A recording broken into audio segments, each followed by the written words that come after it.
Meron pong isang napakahalagang kayamanan ang tao at ito yung anong nadarama mo sa iyong kalooban. How you feel inside. Kahit ano pa ang nangyayari sa labas, kahit gaano karangya, kahit gaano ka-successful, pagka ang feeling mo sa kalooban mo walang kwenta, damay ang lahat. So it's in our spiritual agenda to win the spiritual battle so that we will feel good inside. At yan po ang ating pag-aaral, how to feel good inside. God is concerned about that because God wants us to have a full, meaningful, and a joyful life. Our God in heaven, we thank you that you live in our hearts. We thank you that your Spirit makes home in our heart, O God. And we thank you that you are one with us when we are one with you. We ask you, Father, to cleanse us, make us whole, enable us to enter your holy presence. We declare our sins to you. We declare our need for you, O God. Make us whole, cleanse us with the blood of Jesus, forgive us our sins. And as you forgive us, O God, we come to you. We approach your throne of grace, your throne of goodness, as forgiven children, and we ask you to bless us. Teach us. Open our eyes and ears. We reject any spirit that may take away our attention from you. We reject any thought that will divide our heart. And we like to attend to your words. We like to look at your face to hear your voice. Heal as you teach us. Enable us, Lord, to touch your heart. And may you touch our hearts as well so that we may be changed. Lead us, teach us. In the name of Jesus, your Son, our Lord, we pray. 1 Corinthians 6:19 says, your body is a temple of the Holy Spirit.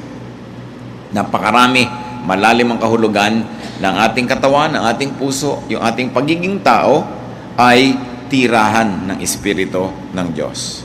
At bili naman sa Ephesians 4:30, do not grieve the Holy Spirit of God.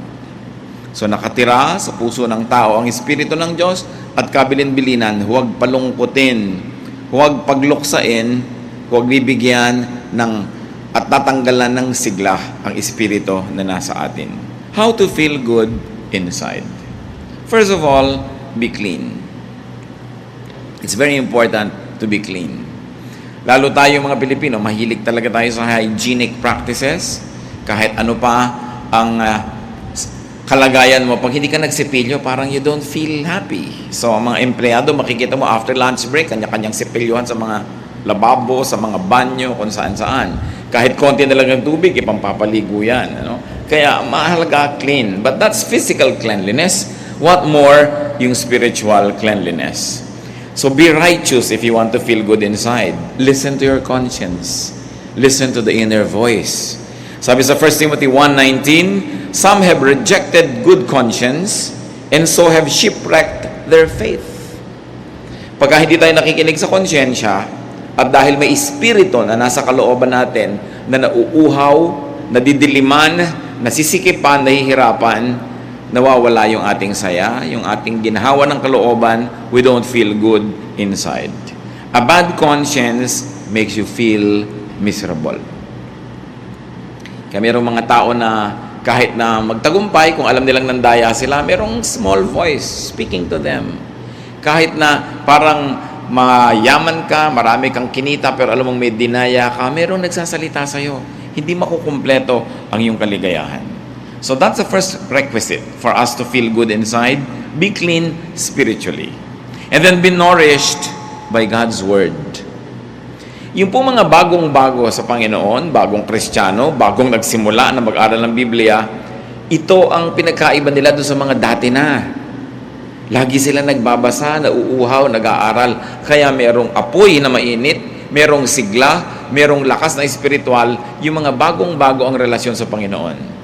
Sadly, many people who are already in the Lord for many, many years begin to lose the habit of reading God's Word. Kung minsan nagiging dependent na lang sa mga instant Bible study guides, mga instant inspirational guides, at hindi na talaga napag-aaralan at nababasa yung salita ng Diyos. It's important for us to feed on God's Word. Why? Because there's the Holy Spirit in you. Kung yung katawan natin, pinapakain natin ng physical food, physical drink, yung spirit naman sa atin, kailangan pakainin mo ng God's Word.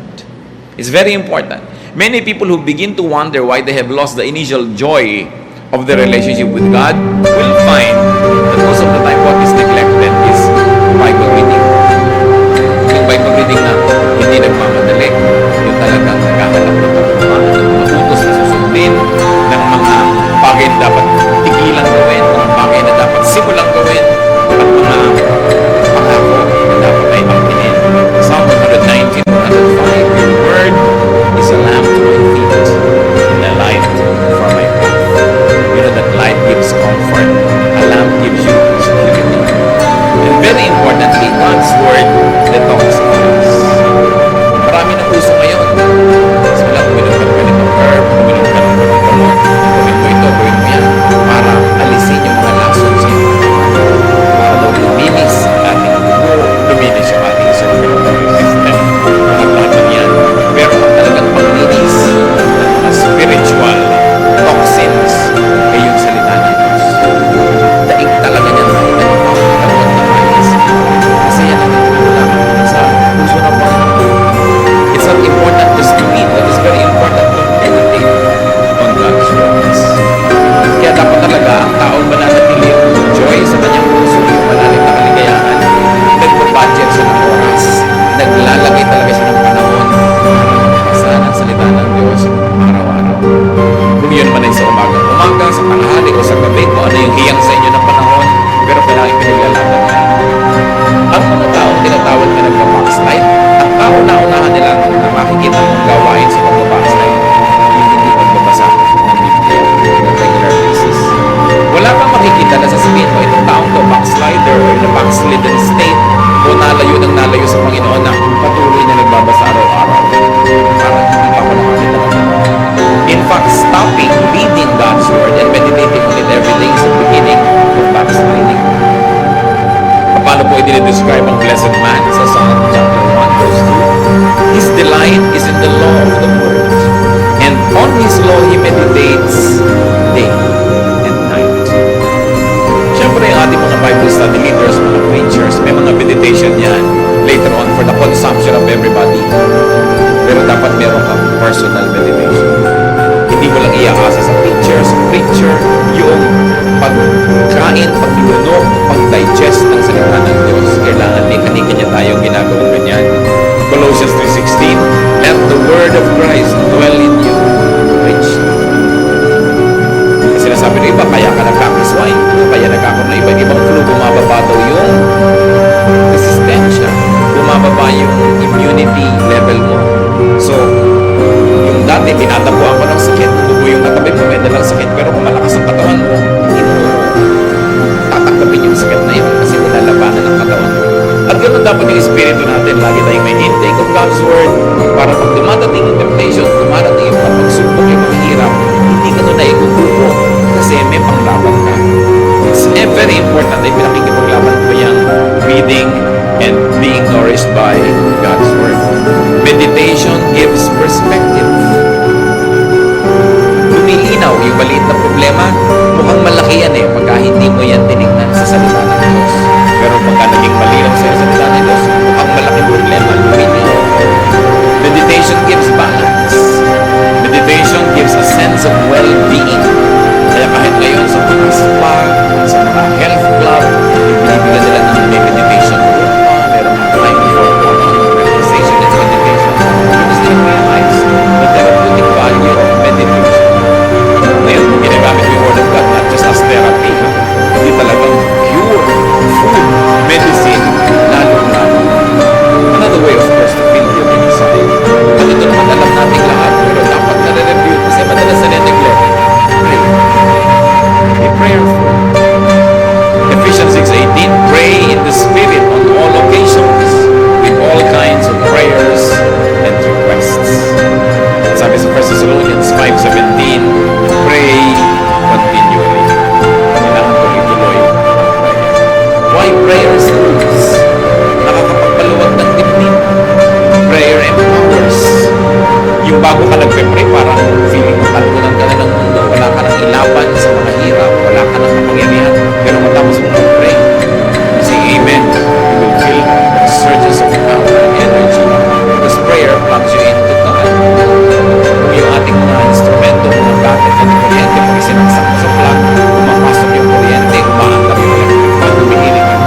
these contradictions, then dapat pag nakangiti ang labi mo sa isang tao, pati puso mo nakangiti talaga sa kanya.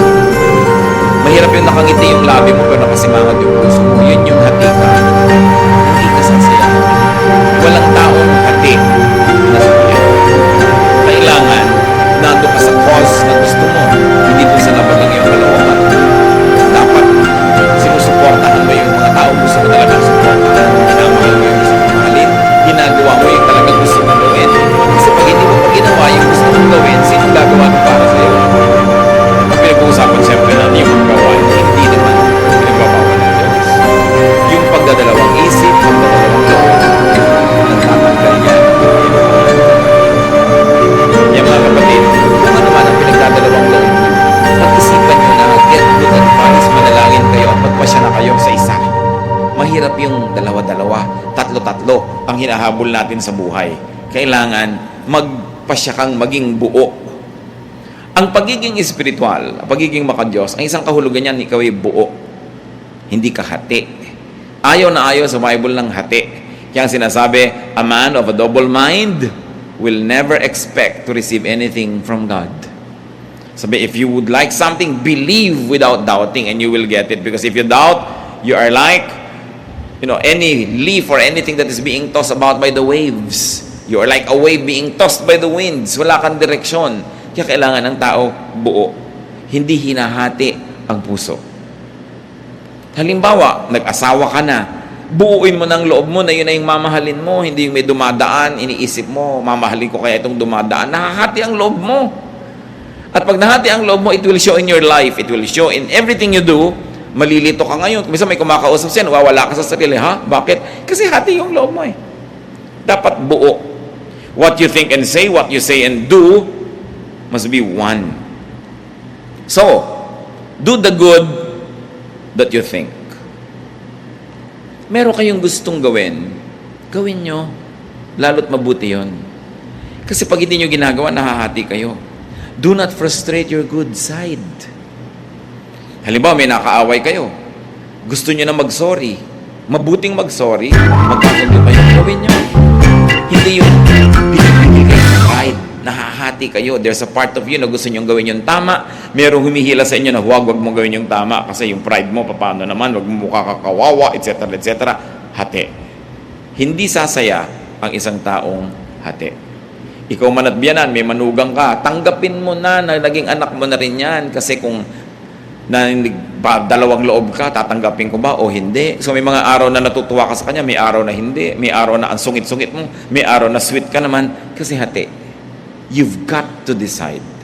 And there are things you don't even have to decide about. We just have to accept them. Katulad ng sinasabi ko, biyanan mo, manugang mo, tatanggapin mo na yan. Wala ka ng choice. Bakit mo palilituhin ang sarili mo kung magiging devoted ka ba, mamahalin mo ba, papadalhan mo ba ng ulam, susuportahan mo ba? Gawin mo na lang yung tama kasi laging may nagtatalo sa kalooban natin. Yung maganda at yung hindi maganda. Kailangan pa ba naman nating ipaliwanag na yung maganda ang siya nating gawin? Sabi ng Panginoon sa Matthew 12:25, Jesus said, every kingdom divided against itself will be ruined. And every city or household divided against itself will not stand. Kung ang isang kaharian na hati ay matutumba, kung ang isang bahay na hati ay guguho, ano ang mangyayari sa isang puso na hati? Kaya dapat hindi hinahati ang puso. Huwag na nating lilituhin ang ating mga sarili. At kabaligtaran ng do the good that you want to do, bakit natin pinag-uusapan to? Marami pong tao, alam nila yung magandang gawin, gusto nilang gawin, pero may pumipigil sa kanila. Mga tatay, gusto nila halimbawa akbayan yung anak nilang lalaki na maging tender and nice sila sa anak nila, pero hindi, this is not the macho thing to do. So, pinipigil yung paggawa ng mabuti. Why? It's good. Hindi mo naman laging pwedeng yakapin yung anak mo, hindi naman laging available. So, why not do it? Marami din mga anak, gusto mag-express ng pagmamahal nila sa parents nila, hindi ma-express. Pero sa kaibigan, ang dali-dali mag-express.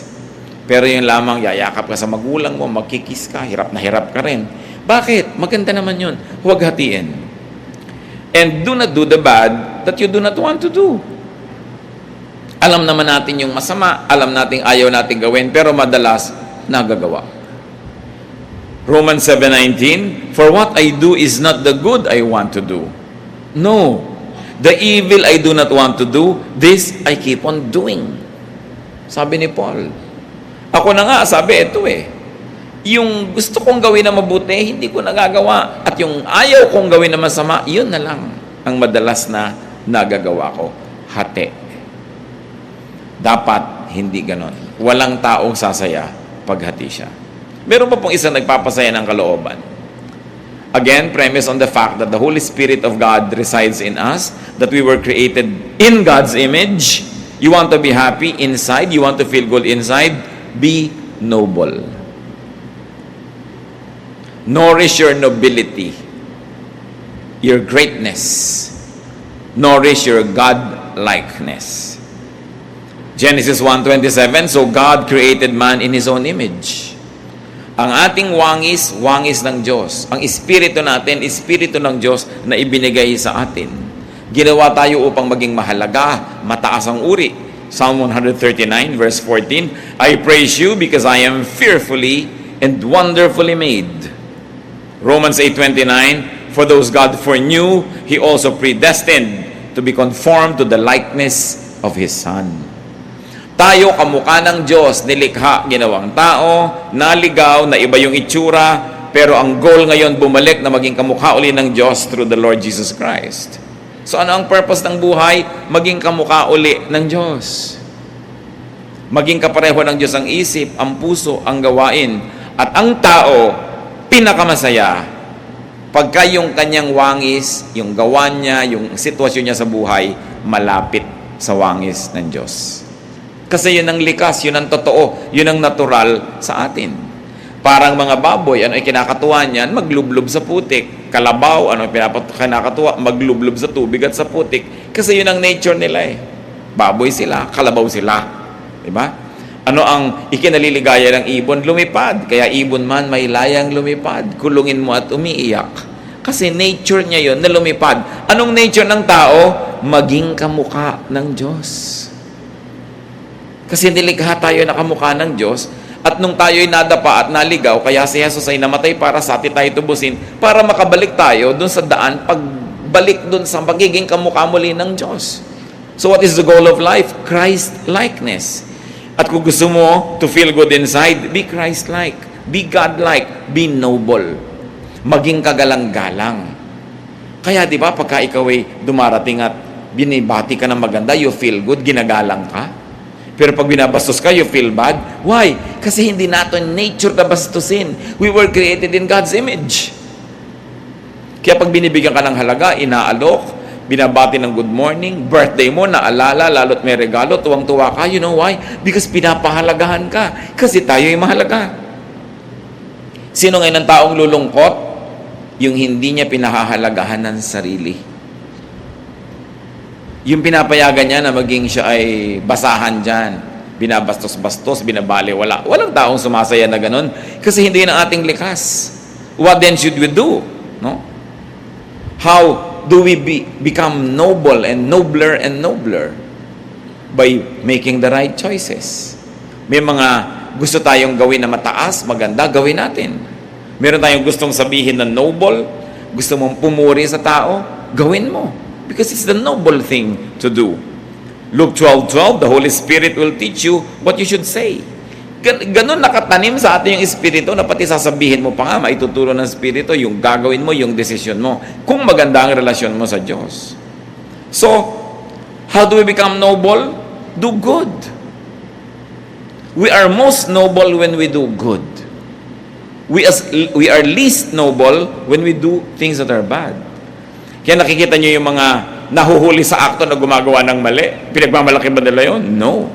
Kasi hindi yun ang gusto natin na malaman ng tao tungkol sa atin. Kasi hindi tayo talaga ganun.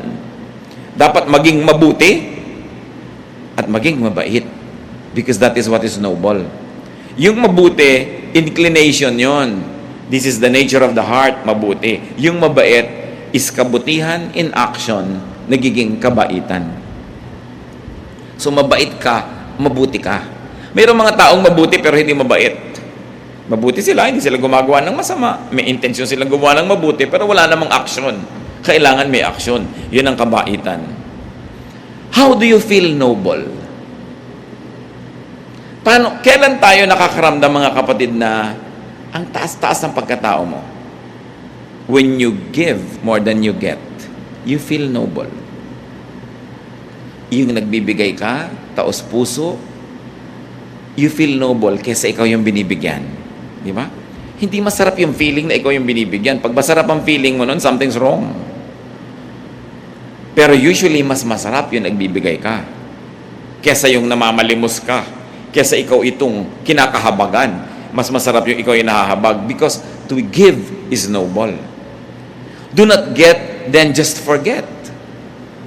Kasi halimbawa, dumating yung point, ikaw ang tumatanggap, ikaw ang binibigyan. How will you become noble now? Ikaw yung naging recipient, nagbabayad ka ng utang na loob. Nagsusukli ka, gumagawa ka ng mabuti. Kaya pag may gumawa sa atin ng mabuti, pagkatapos na-empower naman tayo, lumakas, tayo naman yung gumagawa ng mabuti sa kanila, you feel good. Because it's your nature to feel good that way. You want to feel noble, give more than you get. Give more than you receive. Do not just get and forget. Pagka kayo hingi lang ng hingi, kuha ng kuha, tapos hindi tayo marunong magsukli, gumawa ng mabuti, yung konsyensya nyo, binabagabag din kayo. You will not feel good. Hanggang hindi kayo nagsusukli ng kabutihan. Do not receive what you cannot reciprocate.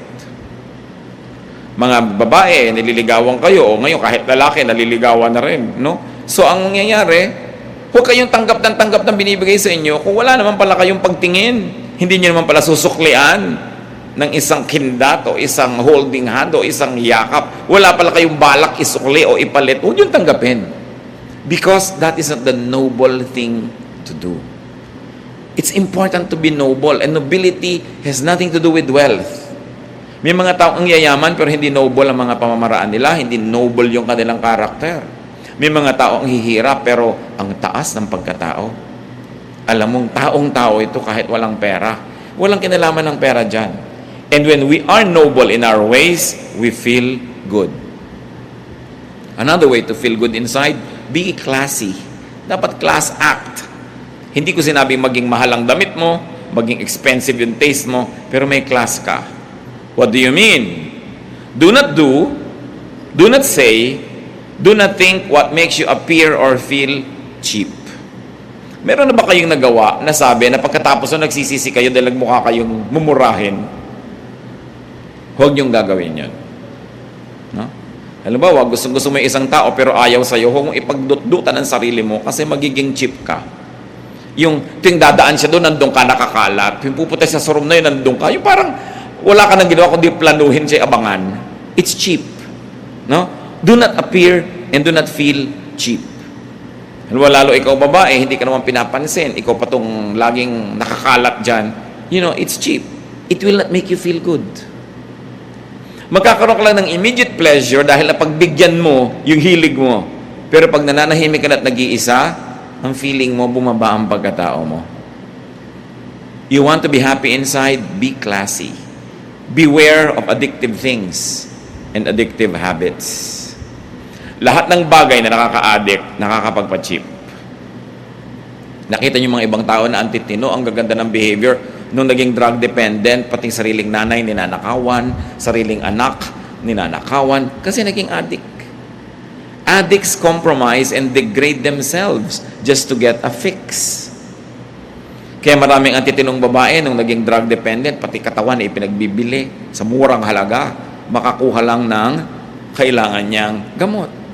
Addiction cheapens people. Kahit anong addiction yon. Addict ka halimbawa sa sugal. Addict ka halimbawa sa isang uri ng pagkain. All kinds of addictions. Kaya ang isang message ni Lord Jesus Christ is freedom. Sabi, moderate yourself, moderate your lifestyle that you do not become dependent on anything or anyone.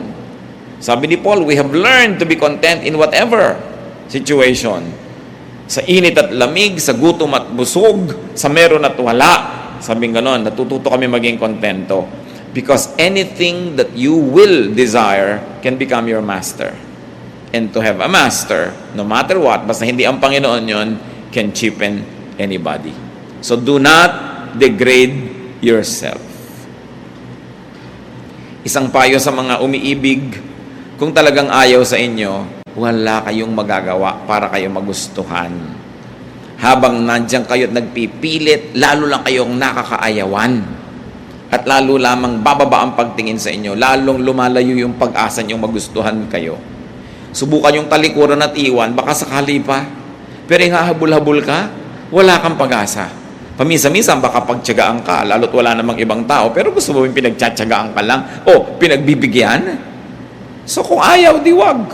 If you don't like me, we both lose. Dapat ganun ang policy mo.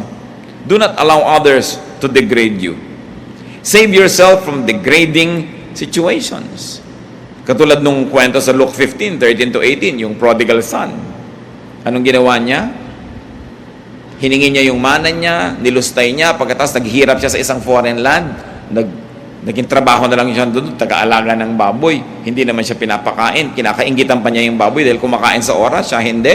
So, nagising siya sa katotohanan, sabi niya, hindi ito dapat.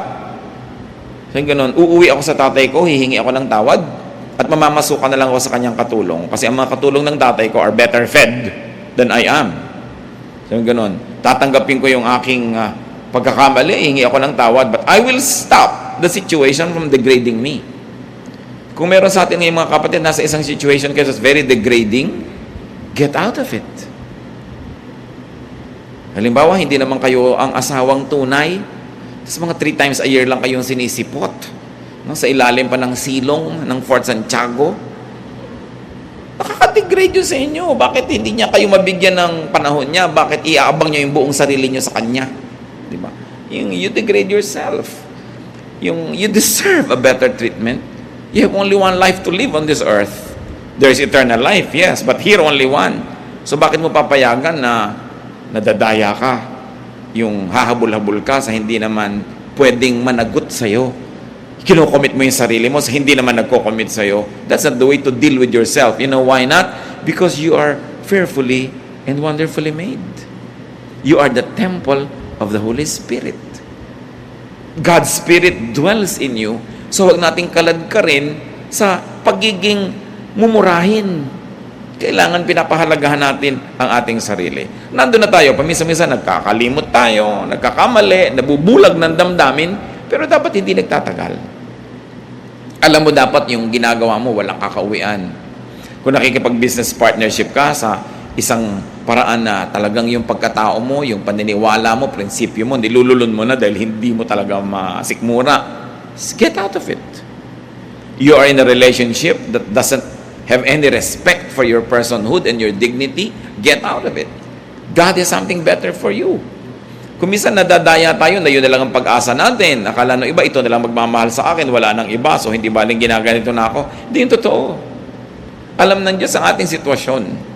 At meron tayong katapat na mas bagay. Katapat na hanap buhay, katapat na trabaho, katapat na profesyon, katapat na kaibigan, kasama sa buhay, kasama sa bahay. Don't settle for what is not very good for you. And those that do not settle for nothing but the best, usually get the best. Kailangan tinataasan din natin yung ating standard. Hindi dahil tayo mayabang, but, let me be emphatic, because you were fearfully and wonderfully made. And not only that you were made great by God, that God breathed His life into you and into me, but Jesus gave His life for our redemption. Ganun ang halaga ng tao. Dapat marunong tayong magpahalaga sa sarili. Huwag niyong ipagsiksikan ang sarili niyo sa hindi nagpapahalaga sa inyo. It's unfair to the Spirit that lives in you, and it's unfair to yourself. How to feel good inside? Do not go for desires that compromise your dignity and inner worth. Kasama na dyan yung mga physical desires and emotion. As you can see, related lahat ang pinag-uusapan natin. Titus 2:12, the grace of God teaches us to say no to ungodliness and worldly passions, and to live self-controlled, upright, and godly lives in this present age. Ang tanong, what desires, what feelings make you cheer? Dapat natin i-check. Kita na si Joseph. He's very young, very handsome. He became a worker in the household in Egypt. Insist dun sa bahay na yun, sa kanya, lagi kasi wala sa mister. So,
sa mga 7 natin pinag-usapan, surely we will be able to identify things that make us feel good and the opposite that makes us feel bad. Madadaya tayo sa bawat panahon that we don't feel good inside. We will not always feel good outside. Kung minsan may sakit ang katawan natin, masakit ang ulo, masakit ang paa. But what is important is to feel good inside. Na yung espiritu natin payapa, tahimik, masaya, kaya nating harapin kahit anong hirap ng katawan o hirap sa paligid. Ama namin, kapatuloy po kayong humipo sa aming mga buhay at mga puso. And may you minister to us to this message na maski Panginoon anuman ang pinagmumula ng aming kumisan, mga lungkot, mga katamlayan, ituro nyo sa amin kung paano ito lulutasin para ang buhay na ipinahiram nyo sa amin, Panginoon, may be lived in joy, in happiness, in peace. Manalangin tayong sumandali and let the Spirit of God minister to each one, especially those that usually do not feel good. May the Spirit of God bless each one.